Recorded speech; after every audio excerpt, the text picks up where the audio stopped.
High friends, welcome back to Speak English with Aishwarya. Speak English with Aishwarya या तुमच्या आवडत्या YouTube चॅनलवर तुमचं पुन्हा एकदा खूप खूप स्वागत आहे, जिकडे आपण खूपच सोप्या पद्धतीतून मराठीमधून इंग्लिश शिकत असतो दर रविवारी सकाळी 11 वाजता. फ्रेंड्स, आजचा आपला टॉपिक आहे लहान मुलांबरोबर बोलली जाणारी इंग्लिश वाक्य. आता बऱ्याचदा आपल्या मराठी लोकांचं काय होतं, आपण घरी रोजच्या आपल्या जीवनात मराठीच बोलतो, पण आपण असं एक्सपेक्ट करतो की मे बी आपला मुलगा किंवा मुलगी फर्स्ट स्टँडर्डमध्ये गेल्यावर अचानक इंग्लिश शब्द माहिती असायला पाहिजे आपल्या किड्सना, किंवा इंग्लिश बोलता यायला पाहिजे, किंवा जे मराठी मीडियममध्ये असतात आणि ज्यांचं अचानक सेमी इंग्लिश सुरू होतं, मग पेरेंट्सना असं वाटतं, पालकांना असं वाटतं की आता आपल्या मुलांनी एकदम व्यवस्थित अभ्यास करायला पाहिजे. सो हे अचानक त्यांना इंग्लिशचं ज्ञान कुठून येणार आहे? असं होणार नाही आहे. काय होईल, त्यांचं लाईफ ना अजून कॉम्प्लिकेट होईल. कारण का इतके दिवस आपण घरी मराठी बोलतोय, शाळेत कधी कधी मराठीच असते लँग्वेज. जरी इंग्लिश मीडियममध्ये घालणार असाल तुम्ही तुमच्या किड्सना, तरी इट इज व्हेरी इम्पॉर्टंट की तुम्ही घरी एक असं ॲटमॉस्फिअर बनवा जिकडे छोटे छोटे शब्द तुम्ही हवं तर इंग्लिशमध्ये बोला, किंवा छोटी छोटी वाक्य तुम्ही इंग्लिशमध्ये बोला. म्हणजे माझा सांगण्याचा हेतू काय आहे की आपण जे लहान मुलांबरोबर रोजच्या जीवनात मराठीमध्ये बोलतो घरी, तर त्याच्याऐवजी थोडी थोडी वाक्य तुम्ही इंग्लिशमध्ये बोला तुमच्या किड्ससोबत. म्हणजे त्यांना सुद्धा असं लाज नाही वाटणार की बाहेर जाऊन इंग्लिश कसं बोलायचं, पहिली गोष्ट. आणि दुसरी गोष्ट, वेगळे वेगळे शब्द त्यांच्या कानावर पडतील आणि त्यांना अर्थ समजत जाईल, वाक्यरचना समजत जाईल. आणि तिसरी गोष्ट, तुमचं सुद्धा इंग्लिश चांगलं होईल. कारण आता मी जी तुम्हाला सेंटेन्सेस सांगणार आहे ती पर्सनली आम्ही सुद्धा घरी यूज करतो. अगदी डेली लाईफ सेंटेन्सेस आहेत, पण एकदम चांगली आहेत, जी तुम्ही किड्सबरोबर बोलू शकता. शॉर्ट आहेत, अगदी अशी अवघड पण नाही आहेत. सो तुमची पण वोकॅब्लरी वाढेल आणि त्याच्याबरोबरच तुमच्या किड्सची पण वोकॅब्लरी वाढेल आणि तुम्ही घरी एक इंग्लिश ॲटमॉस्फिअर सुरू करू शकता. मला असं अजिबात म्हणायचं नाही आहे की घरी फक्त इंग्लिशच बोला, मराठी बोलूच नका, कारण ते पॉसिबल होत नाही. कारण आपली मातृभाषा मराठी असल्यामुळे पटकन आपल्याला एखादी भावना जेव्हा व्यक्त करायची वेळ येते, आपण पहिले मराठीच वाक्य बोलतो. असं खूपदा होतं. I can totally understand. पण मी तुम्हाला म्हणते आहे की किड्सबरोबर इंग्लिश तुम्ही लहानपणीपासून, अगदी म्हणजे आता माझी मुलगी 5 महिन्यांची आहे, मी तिच्याबरोबर सुद्धा आता इंग्लिशमध्ये बोलते. पूर्ण दिवस इंग्लिशमध्ये बोलत नाही, होत नाही माझ्याकडून सुद्धा, पण छोटी छोटी वाक्य इंग्लिशमधून मी बोलायला आत्तापासूनच सुरुवात केलेली आहे. सो आत्तापासून काय होईल, she is 5 months old right now. So तिच्या कानावर वेगवेगळे इंग्लिश शब्द पडतील. मे बी कलर्स असतील, किंवा ट्रीज, कार्स, ऑब्जेक्ट्स असतील, किंवा नॉर्मल डे टू डे लाईफच्या सिच्युएशन्स असतील, त्या तिला इंग्लिशमधून ऐकायला मिळत आहेत. सो मोठेपणी काय होईल, ती थोडंफार रिलेट करू शकेल की ओके, हे आपण कुठेतरी ऐकलं आहे, अच्छा सो याला हे म्हणतात का, बरं. सो कुठेतरी लहान मुलं पण ना नंतर रिलेट करू शकतील की अच्छा, हे आईनी शब्द कधीतरी म्हटला होता, अच्छा तो शब्द इथे पण वापरला जाऊ शकतो का. सो लहान मुलं नक्कीच लक्षात ठेवतात, कारण का त्यांची ना कपॅसिटी खूप असते लहान मुलांची. माझ्या मुलीची तर खूपच आहे, कारण का babies to I think 3-4 years त्यांचा ब्रेन डेव्हलप होत असतो. सो 4-5 वर्षांपर्यंत तर खूपच त्यांचा ब्रेन नवीन असतो. तुम्ही जे शिकवाल ते ग्रास्प करतात. पण जर तुमची मुलं जर का मोठी असतील, मे बी 1st स्टँडर्डच्या पुढे असतील, किंवा 5th स्टँडर्डच्या वर असतील, 10th स्टँडर्डच्या खाली असतील, तरीसुद्धा they are at a learning phase. So they can grasp things very quickly. Alright, so make it a point that you are talking in English घरी सुद्धा. Alright, this will really help your kids grow. This will help your kids gain confidence as well. आणि तुमचं सुद्धा English चांगलं होईल. Alright, so आजचा आपला topic आहे लहान मुलांबरोबर बोलली जाणारी इंग्लिश वाक्य. तेव्हा सुरुवात करूयात आजच्या आपल्या टॉपिकला. व्हिडिओला सुरुवात करण्याच्या आधी हे जे लाल सबस्क्राईबचं बटन आहे ते दाबा, आणि त्याच्या शेजारील घंटीचं बटनही दाबा, म्हणजे माझा नवीन व्हिडिओ आला की तुम्हाला फोनवर नोटिफिकेशन येईल. तसंच या छोट्याशा बटनवर क्लिक केलं की व्हिडिओचं डिस्क्रिप्शन तुम्हाला दिसेल, जिथे मी तुमच्या उपयोगी येणाऱ्या ई-बुक्सच्या लिंक्स, नोट्सच्या लिंक्स, वेगवेगळ्या ॲप्सच्या लिंक्स, तसंच आपल्या इंग्लिश स्पीकिंग कोर्सच्या लिंक्स सुद्धा मी देत असते. Now let's begin with the video. जेव्हा पाहुणे आपल्या घरी येतात, किंवा आपण कुठेतरी गेलेलो आहे आणि आपल्या लहान मुलांना आपल्याला म्हणायचं आहे, तू सगळ्यांना तुझ्याबद्दल थोडं सांगतेस का, किंवा तू सगळ्यांना तुझ्याबद्दल थोडं सांगतोस का. In English, how are you going to say? In English, you will say, would you like to tell everyone a bit about yourself? Would you like to tell everyone a bit about yourself? बऱ्याचदा असं होतं की आपली लहान मुलं लाजतात, त्यामुळे आपण म्हणू शकतो लाजू नकोस. लाजू नकोस, don't be shy. Don't be shy. Shy म्हणजे लाजणे आणि लाजू नकोस, don't be shy. Next is पुढे जा. आता मला इकडे म्हणायचं आहे पुढे जायचं शब्दशः ट्रान्सलेशन होतं गो अहेड. Go ahead. पण मला तुम्हाला इकडे गो अहेड एका वेगळ्या कंटेक्स्टमध्ये सांगायचं आहे. जसं की आधीचे आपण सेंटेन्स बघितलं, would you like to introduce yourself किंवा would you like to tell a bit about yourself. आणि मग जर का तुमचा लाजत असेल मुलगा तर तुम्ही म्हणू शकता don't be shy, go ahead. All right. म्हणजे काय की लाजू नकोस, सांग तू. पुढे होऊन तू सांग, लाजू नकोस. सो गो अहेडचा असा सुद्धा अर्थ होतो. गो अहेड म्हणजे पुढे जा असंच होतं, पण अगदी शब्दशः चालत आता तू पुढे जा असं इथे मी म्हणत नाही आहे. Go ahead, don't be shy म्हणजे तू सांगू शकतोस तुझ्याबद्दल, लाजू नकोस असा इकडे अर्थ होतो. नेक्स्ट इज शर्ट आतमध्ये खोच. बऱ्याचदा लहान मुलांचे शर्ट असे कसेही असतात, अर्धा आत अर्धा बाहेर. तर आपल्याला जर म्हणायचं असेल अरे तुझा शर्ट आतमध्ये खोच जरा, तर इंग्लिशमध्येही तुम्ही म्हणू शकता टक इन युअर शर्ट. टक इन युअर शर्ट. तू कृपया तुझे बूट कपाटामध्ये ठेवशील का. आपल्या घरी आल्या आल्या एक छोटंसं कपाट असतं जिकडे आपण आपले चपला शूज सगळे ठेवतो. तर लहान मुलांना सवय लागण्यासाठी तुम्ही म्हणू शकता तू कृपया तुझे बूट कपाटामध्ये ठेवशील का. Can you please put your shoes in the shoe cabinet. Can you please put your shoes in the shoe cabinet. उद्धटासारखं बोलू नकोस, विनम्रपणे वाग. बऱ्याचदा लहान मुलं उलटी उत्तरं देतात, उद्धटपणे वागतात. In English how are you going to say? Don't be rude, be polite. Don't be rude, be polite. Rude म्हणजे उद्धट, पोलाइट म्हणजे विनम्रता. Alright. So don't be rude, be polite.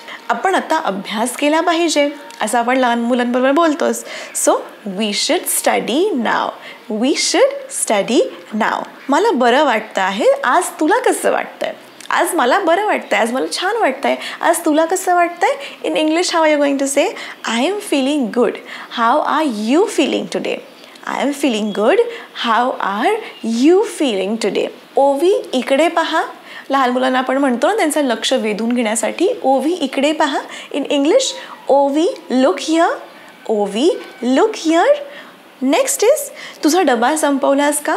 सध्या तरी कोविडमुळे शाळा बंद आहेत, पण तुमचं जर डे केअर सुरू असेल किंवा तुम्ही कुठेतरी लहान मुलांना 2-3 तासासाठी पाठवत असाल तर तुम्ही टिफिन देतो आपण, राईट. सो आपण घरी आल्या आल्या हा प्रश्न सगळ्या आया विचारतात की अरे काय रे डबा संपवलास का. सो मराठीमध्ये हा प्रश्न विचारण्याच्या ऐवजी इंग्लिशमध्ये विचारा. Did you finish your tiffin. Did you finish your tiffin. तू तुझा गृहपाठ पूर्ण केला का. तू तुझा गृहपाठ पूर्ण केला आहे का. Have you completed your homework. Have you completed your homework. तू दार उघडू शकतोस का. Could you possibly open the door. आता मला इकडे सांगावं असं वाटतंय की लहान मुलं आहेत म्हणून आपण त्यांना सर्रास ऑर्डर सोडतो. For example open the door, give me the remote, switch off the fan.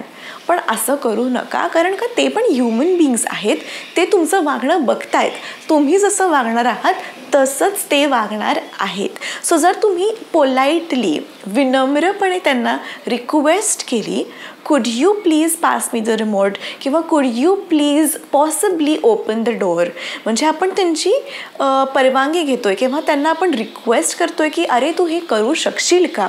मग ते हो म्हणतीलच, पण आपण पोलाइट वेनी सांगतोय. सो त्यांना पण एक समजेल की असं नुसतं उद्धटासारखं किंवा नुसतं ऑर्डरी सोडायच्या नसतात, तर कुठलीही गोष्ट जर त्यांना सुद्धा हवी असेल तुमच्याकडून तर ते तुम्हाला विनम्रपणे विचारतील. लाईक मॉम कुड you please pass me the TV remote. Mom, could you please serve me the food? I'm hungry right now. So could you please do this for me? किंवा प्लीज या शब्दांचा वापर त्यांच्या लाईफमध्ये वाढेल. So instead of just order तुम्ही सोडताय की open the door, you can say could you possibly open the door. ठीक आहे, could you possibly open the door म्हणजे तू दरवाजा उघडू शकशील का. ठीक आहे. सो अशा प्रकारे तुम्ही मुलांशी बोला, because they are observing you as a parent. All right. ते तुमचीच कॉपी करणार आहेत, कारण तुमच्याबरोबरच ते मॅक्झिमम वेळ स्पेंड करतात. मूव्हिंग अहेड, आपला नेक्स्ट सेंटेन्स आहे, तुझं नाक स्वच्छ कर. Clean your nose. Clean your nose. चला बागेत जाऊया. Let's go to the park. Let's go to the park. Let's go to the garden. तुमच्या हिशोबाने तुम्ही सेंटेन्स चेंज करा. तुम्ही सपोज खाली जात असाल सोसायटीमध्ये खेळायला, let's go down. All right, let's go down. किंवा जर तुम्ही तुमच्या एका बहिणीकडे जात असाल, म्हणू शकता let's go to Seema aunty, let's go to Reema aunty. Whatever तुम्ही कुठे जाताय त्याप्रमाणे sentence you can change. Next is व्यवस्थित बस. Seat properly. आता मी जसं म्हटलं तसं इकडे मी तुम्हाला शब्दशः सांगते आहे की तुम्ही असं म्हणू शकता, if you want the sentence to be short, sit properly असं पण म्हटलं तरी काही प्रॉब्लेम नाही आहे. फक्त तुमची टोन थोडीशी मग चांगली ठेवा. सिट प्रॉपरली असं न म्हणता सिट प्रॉपरली किंवा कुड यू प्लीज सिट प्रॉपरली असं थोडंसं जर तुम्ही टोन ठेवलीत किंवा प्लीज आणि कुड जसं मगाशी म्हटलं त्या शब्दांचा वापर केला तर इट वुड बी ग्रेट. नुसतं जरी तुम्हाला सिट प्रॉपरली, नीट बस, सरळ बस असं म्हणायचं असेल आणि तुम्हाला इंग्लिशमध्ये फक्त म्हणायचं असेल सिट प्रॉपरली, सपोज तुम्हाला खूप सारी वाक्य म्हणून ते कॉम्प्लिकेट नसेल करायचं sentence. All right. So could you please sit properly एवढे सगळे वर्ड्स तुम्हाला म्हणायचेच नसतील, तुम्हाला फक्त सिट प्रॉपरली असं म्हणायचं असेल तरी म्हणू शकता. पण मग तुमचं जे इंटोनेशन आहे ते व्यवस्थित ठेवा. All right. म्हणजे ज्या प्रकारे तुम्ही म्हणता आहे ते वाक्य ते तुम्ही नीट म्हणा. म्हणजे सिट प्रॉपरली असं जेव्हा तुम्ही लहान मुलांना अगदी प्रेमाने सांगाल तेव्हा ते तुमचं ऐकतील. All right. इंग्लिशसुद्धा ऐकतील आणि तुम्ही जे सांगताय इन्स्ट्रक्शन ते सुद्धा फॉलो करतील. नेक्स्ट इज तुझ्या भावाशी भांडू नकोस. Don't fight with your brother. Don't fight with your brother. सोफ्यावर उडी मारणं बंद कर किंवा सोफ्यावर उडी मारणं थांबव असं म्हणायचं असेल तर म्हणू शकता stop jumping on the sofa. Stop jumping on the sofa. आळशी होऊ नकोस. Don't be lazy. आळशी होऊ नकोस. Don't be lazy. कृपया तुझे दात घासून घे. Please brush your teeth. Please brush your teeth. लिहून घे. Write it down. लिहून घे. Write it down. एखादी गोष्ट तुम्ही सांगताय किंवा एखादी गोष्ट ऑनलाईन क्लासमध्ये टीचर सांगती आहे आणि जर मुलांचं लक्ष नाही आहे, तुम्ही म्हणू शकता अरे ही गोष्ट लिहून घे ना. Write it down. Write it down. Next is काळजी करू नकोस. Don't worry. सिम्पल आहे हे खूप. Don't worry. काळजी करू नकोस. तुमचे शिक्षक कोण आहेत? Who is your teacher? Who is your teacher? इंग्रजी धडा फार कठीण नाही. English lesson is not very difficult. English lesson is not very difficult. तुला काही हवं आहे का? Do you need anything? तुला काही हवं आहे का? Do you need anything? रात्रीच्या जेवणात तुला काय आवडेल? What would you like to have in dinner? What would you like to have in breakfast? What would you like to have in snacks? So तुमच्या हिशोबाने चेंज करा. नाश्त्याचं विचारता आहे, लंचचं विचारता आहात का नेमकं कसलं काय तुम्ही विचारताय तुमच्याप्रमाणे, तुमच्या सिच्युएशनप्रमाणे सेंटेन्स तुम्ही चेंज करू शकता. आकाश प्लीज खिडकी उघड. Akash please open the window. Akash please open the window. लक्ष दे. Pay attention. Pay attention. तू खूप छान काम केलं. You did a great job. तू खूप छान काम केलंस. You did a great job. लहान मुलांना मोटिवेशनची खूप गरज असते. छोट्या छोट्या गोष्टी जेव्हा ते अचीव करतात, तुम्ही जर असं त्यांना सपोर्ट केलं, मोटिवेट केलं, you did a fantastic job. You did a great job. Well done. ते पण खुश होतात आणि पुढचं काहीतरी अचीव करण्यासाठी त्यांना पण एकदम असं मोटिवेशन वाटतं. So make it a point that तुम्ही तुमच्या लहान मुलांना चिअर करताय. You did a great job. ठीक आहे. नेक्स्ट, कृपया पुन्हा सांग. से इट अगेन प्लीज. कृपया पुन्हा सांग. से इट अगेन प्लीज. तुला उत्तर माहिती आहे का? Do you know the answer? Do you know the answer? हळुवारपणे कर. Do it gently. हळुवारपणे कर. Do it gently. स्पष्ट बोल. Speak clearly. स्पष्ट बोल. Speak clearly. पुस्तक इथे आण. Bring the book here. Bring the book here. आत्ता नाही, नॉट नाव. आत्ता नाही, नॉट नाव. आमच्याबरोबर राहा, स्टे विथ अस. आमच्याबरोबर राहा, स्टे विथ अस. एकटा फिरू नकोस, don't roam around alone. Don't roam around alone. तुझे कपडे घाल, वेअर युअर क्लोथ्स. तुझे कपडे घाल, वेअर युअर क्लोथ्स. तुझे हात आणि चेहरा व्यवस्थित धुवून घे. लहान मुलं खाली खेळून आल्यावर खूप असं डर्ट वगैरे आणतात, लोळतात आणि खूप सारं दंगामस्ती करून येतात. नक्कीच त्यांचे हातपाय तोंड सगळंच धूळमय झालेलं असतं. सो आपण म्हणतोच की रे हातपाय तोंड स्वच्छ धुवून घे. In English what you will say is wash your hands and face properly. Wash your hands and face properly. तुझं जेवण संपव, फिनिश युअर मील. तुझं जेवण संपव, फिनिश युअर मील. आपल्या मोठ्यांचा नेहमी आदर करावा. Always respect your elders. Always respect your elders. तू खाली पडू शकतेस, यू मे फॉल डाऊन. तू खाली पडू शकतेस, यू मे फॉल डाऊन. तुझे केस विंचर, comb your hair. Comb your hair. आता कोणतीही कारणं देऊ नकोस. नो एक्सक्यूज एनीमोर किंवा don't give any reasons now. Don't give any reasons now किंवा नो एक्सक्यूज एनीमोर. जा आणि आपल्या मित्रांसह खेळ. Go and play with your friends. Go and play with your friends. Biscuit दुधात बुडवून खा. Dip the biscuit in the milk and eat it. Dip the biscuit in the milk and eat it. Dip म्हणजे बुडवणे. Alright. Dip the biscuit म्हणजे biscuit बुडव दुधामध्ये आणि खा. Dip the biscuit in the milk and eat it. Wow, look how amazing it is. आता आपण suppose, आता मी हे वाक्य ॲक्च्युली आता माझ्या 5 महिन्याच्या बाळासाठी खूपदा यूज करते. मला जर का तिला एखादी गोष्ट दाखवायची आहे तर तिला मी फक्त असं म्हणून तिचं लक्ष कधीच येणार नाही आहे माझ्याकडे. श्रीनिधी हे बघ, हे बघ, श्रीनिधी हे बघ, असं खूपदा ट्राय केलं पण ती बघतच नाही, कारण ती वेगळंच काहीतरी ऑब्झर्व करत असते. सो मग आम्ही काय करतो, मी आणि माझा नवरा थोडंसं एक आमची टोन पण चेंज करतो आणि मग ती लगेच बघते. म्हणजे सपोज मी आता हे वाक्य जेव्हा म्हणते, wow look how amazing it is, मग ती लगेच बघते.